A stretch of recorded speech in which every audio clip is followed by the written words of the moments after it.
Subscribe, nga like, ngaleteo vitu mzuri na yunguko hapa hivi pedeshe moja mzuri sana nguko leta vitu fresh baba.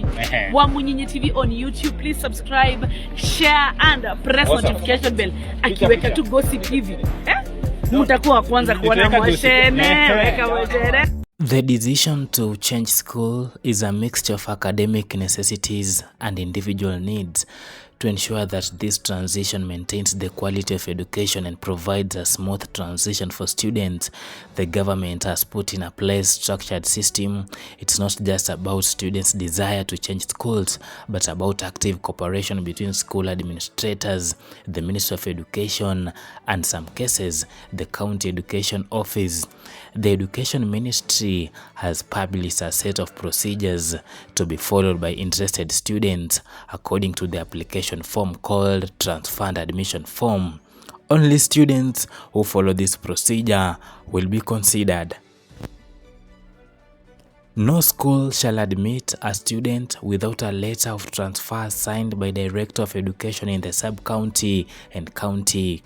All principals must give release letters to students seeking transfers to other schools, stating very clearly the conduct of the student. Reads the letter from the ministry. No transfer shall be carried out in the middle of the year except those under special circumstances. A school that may have a vacancy or vacancies to admit more students shall issue a transfer letter signed by the principal. Recently, the Ministry of Education released the Form 1 placement list for 2024 with more than 1.4 million students selected for various secondary schools. In a statement released on Monday, Education Cabinet Secretary Ezekiel Mashogu said that 1.4 million students who sat for the KCPE exam had secured Form 1 places. A total of 42,000 pupils were placed in national schools, 2,000 in special schools, 274,000 in extra county schools, and others in the other schools. For those who wish to transfer from one secondary school to another, certain criteria must be met. Firstly, students should already be allocated in a place in a secondary school. Essential documents include a letter of admission, which can be obtained online and must be endorsed by the student's primary school head teacher. A copy of the birth certificate is also required. Timelines for such transfers can vary, so it's important to keep up to date with the Ministry of Education announcements. If you would like to change the secondary school, this is the step.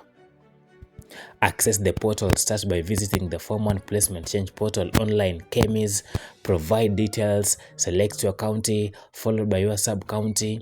Enter your KCPE index number accurately. Submit once the details have been entered.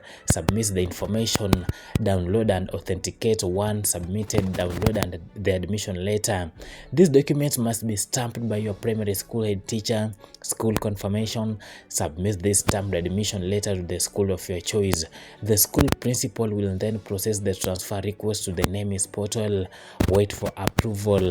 Typically, transfer approval can take up to 3 days. If there are any delays, it's a good idea to contact your county education office. For specific grades, it is important to note that this procedure is primarily for Form 1 students who have not yet started their studies. Students in Form 1 or 2 or 3 must follow different transfer protocol before you start the transfer process. Check that your desired school has vacancies to speed up the process, and as you are filling in your details, ensure you select the correct county where you sat your 2023 KCPE exam.